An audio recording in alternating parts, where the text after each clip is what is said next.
And welcome back to Daily Wrap. Well, is free speech under attack? Is true, meaningful dialogue dead?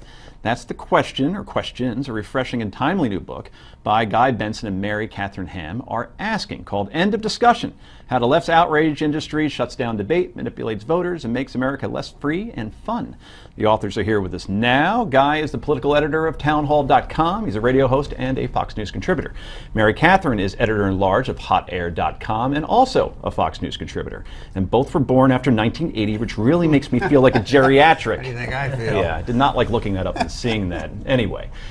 First question, just out of curiosity, does Fox have a mandate in your contracts that says that you have to have a book out before 2015? Because we've had Powers here, Kimberly, like 10 years. Dana, who else am I missing? Gretchen, O'Reilly has 7 books coming out before Labor Day. Obviously. It's a great platform, obviously, to promote, but what made you want to write this book? And it's a very general question, so let me narrow it down a little bit.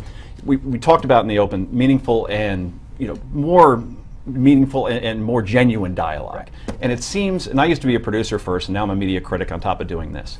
And I know that the people that get booked normally on most cable shows speak at the extremes, or they're the loudest voices in the room, and they kind of drown out actual pragmatic discussion. So do you think that what you're trying to accomplish with this book is to actually have people talk on somewhat of an intelligent level to solve problems? Do you think that can exist in such a polarized medium today? Yeah, I think it can. I think Guy and I and our careers are proof that not everybody is on the way extremes and or communicating in a bombastic fashion all the time.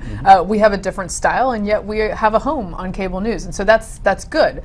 We also, as we were coming up as political commentators, noticed more and more how various types of conversations felt scarier and more off limits, and that's what we talk about in the discussion is, hey, how many barriers are we going to set up about free speech? How often are we going to be offended by every little thing that everyone says, instead of just dealing with the fact that, like, we all disagree sometimes.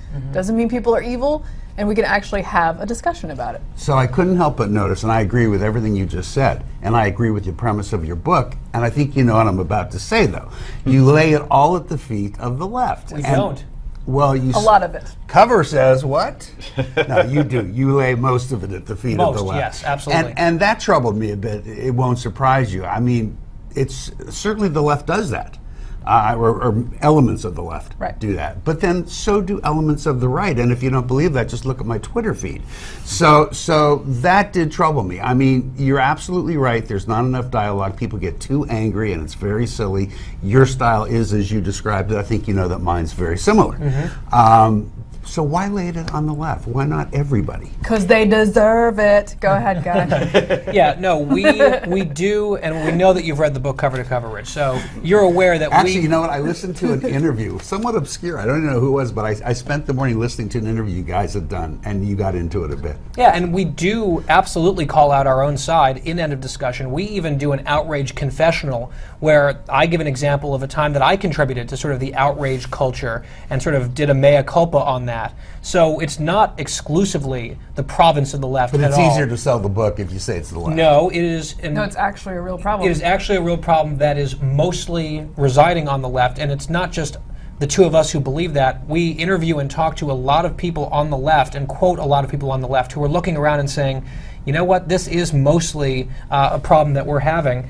And whether it's Kirsten, whether it's Juan Williams, whether it's Jonathan Chait writing in New York Magazine, the anonymous professor who wrote at Vox about how she's scared of her liberal students, the list sort of goes. Don Lemon of CNN had a really good rant on this the other day. And I think the reason that there's this disparity in sort of the outrage wars is because clearly the right has its own outrage merchants. But those people, I think, are more easily pigeonholed and shunted off to the side as cranks and haters, and they aren't given much credibility. Whereas some of our culture's biggest and most influential institutions, much of the media, the entertainment industry, the academy, these are areas dominated by the left, and therefore the outrage machine on the left side of the spectrum gets more oxygen and more amplification, is therefore more effective. They have the bigger megaphone. And so many of these terms and tools, triggering, mansplaining, privilege, whatever the term of the day is to shut up whoever should not be talking according to the left, they are born on college campuses, which no one can argue is a bastion of right-wing thinking. And so that's where a lot of this is born, and then it's weaponized elsewhere by activists in Washington, D.C. I take the point, but again, you're right. Hollywood tends to be dominated by liberal thinkers, no question. But then again, talk radio is very much dominated by right-wing thinkers, and nobody is pigeonholing them or putting them in a corner. So, and you look at the impact that they have on shutting down debate. I'll buy your premise on Hollywood, but you got to buy the premise on talk radio. And we only have 10 seconds, but we can contribute this after the he's break. got an answer. Oh, of course he does. If we didn't think this was a problem on the right as well, we probably wouldn't have written the book, because this is a societal problem that we tackle in end of discussion. We absolutely believe, and many agree with us, that it's more of an issue on...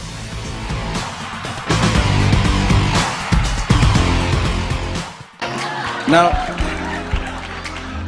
while we're talking about the issues, where do you stand on immigration?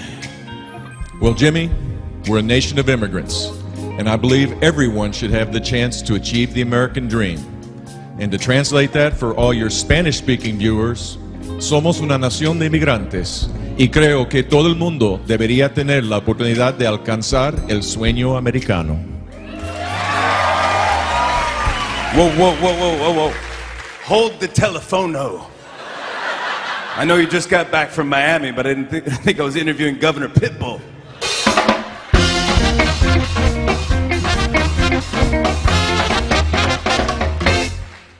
Fireball. Well done. Welcome back to Daily Wrap. We're still here with Guy Benson and Mary Katherine Ham. They are authors of the new book, End of Discussion, How the Left's Outrage Machine, and right to a certain extent, as we discussed last break, shuts down debate, manipulates voters, and makes America less free and fun. Okay, so we're talking about this during the break a little bit. We're going to go dive into politics. Do you think that a GOP candidate can win a general election being pro-life, okay, for starters, and being anti-gay marriage? Yes. Pro-life for sure. Yeah, I mean, yes. At the same time? Yeah. Okay. Absolutely. I think it matters how you talk about issues. I think that when you get into social issues, and we actually address this in End of Discussion, we think this is a fallacy of American punditry, that gay marriage and abortion come as a package deal on the social issues. They don't. And if you look at polling, they are moving in opposite directions. There's a massive spike in support for gay marriage, and the pro-life position has been trending, especially among younger voters. Millennials are the most pro-life generation aside from senior citizens. More pro-life than boomers, more pro-life than Gen Xers. And so I think it's a mistake when we lump those two together, but especially on the gay marriage question, this is a really tough issue for the Republican Party moving forward, because the base and older voters hew to the traditional view of marriage, and we respect that opinion. We don't think that's all based out of bigotry. But I think being against gay marriage is a significant barrier to entry to the party for a lot of young people, and bridging that gap is not an easy task. Well, here's the thing, in talking about either of those issues, regardless of what the position is for a Republican candidate, you have to understand what the barrier to entry is, that people are going to be listening for sort of code words, and that the outraged mobs, the End of Discussion, is looking to come after you. So the one thing we talk about over and over again is you have to address these things smartly. Think about how you're addressing them, and sometimes it feels like they don't before they talk about them. I think the answer is yes. I agree with what you guys are saying, but I think the answer is yes, because I don't think people end up voting for president on those social issues.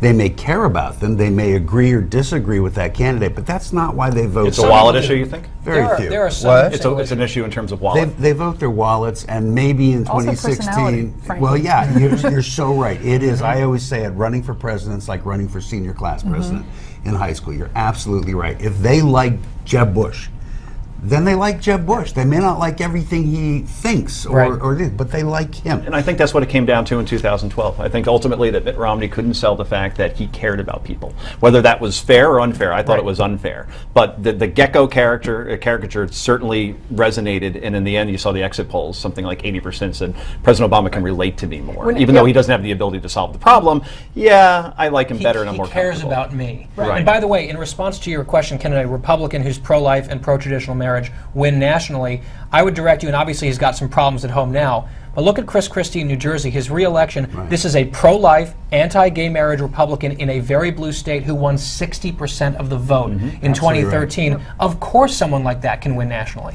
And whenever we talk about the GOP's brand problem, and there certainly is one, you also have to remember that the shortcut to getting new voters is being likable. Right. That is the number one thing. It will let you be heard, and that's where you have to get. So with all these candidates, right? We're probably going to have what, 16, maybe 18. I think it's 47. 47. There's that number again. 47. I got a bet on 22 final. 22. There are going to be 16 hours of debates. break it down for me just real quick. Woo. Is there just really 3 real contenders, and the rest are just there maybe to run for vice president? And who are those top 3 contenders in your mind right now? Guy, you first. Look, we're going to be covering this race and all these candidates, so I don't want to pigeonhole anyone yet because we haven't seen them debate. We haven't seen them really performing except in a handful of these early swing states. True. People aren't in this race yet, and people can sort of distance themselves from the pack and really emerge. You know, a guy like John Kasich, who might run, might not run, governor of Ohio, won. He is running. I mean, he won a massive victory in the most important swing states, 64%, something like that. He gets in, you know, he's potentially a game changer. Scott Walker isn't in yet. Jeb Bush has $100 million. Rubio, I mean, there's a lot of very interesting, intriguing people. Yep, 515 days to go, 10 seconds. Rubio, Walker, I think, are sitting on top of the pile. Jeb Bush obviously has a lot of money, but has a lot of convincing to do. And I love seeing a little different style from Carly Fiorina. She's been a lot of fun on the trail. Absolutely. As far as a vice presidential race, yeah, she's positioned herself well in that regard. It's just one man's opinion. Anyway, thank you for bringing up Kasich, by the way. I've said that I'd like him to be our next president. I don't hide it. Anyway, this is the book, everybody. Please do buy it. End of discussion. This is the end of this discussion. Yay or nay is next. Back in a moment.